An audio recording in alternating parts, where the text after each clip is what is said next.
kisses and embraces you. As you wake up in the morning, your spirit feels awakened and revived. As you see the lights and colorful decorations around you, and you hear the children singing Christmas carols, your heart is filled with great joy and excitement, for everything symbolizes that the celebration of Christ's birth is coming, which everyone looks forward to. That is Christmas. Christmas is a season of living. It's a season of love, a celebration of life. In the same way, it is also a celebration for another prosperous year of our school, Cavite Institute. The school that reared us and made us for what and who we are now. The institution that brought about wonderful explorations and learning.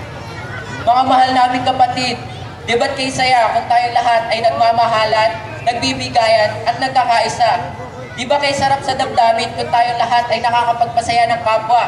Christmas wouldn't be Christmas without love. So let us share that love. Ito po ang pamaskong handog ng Cavite Institute.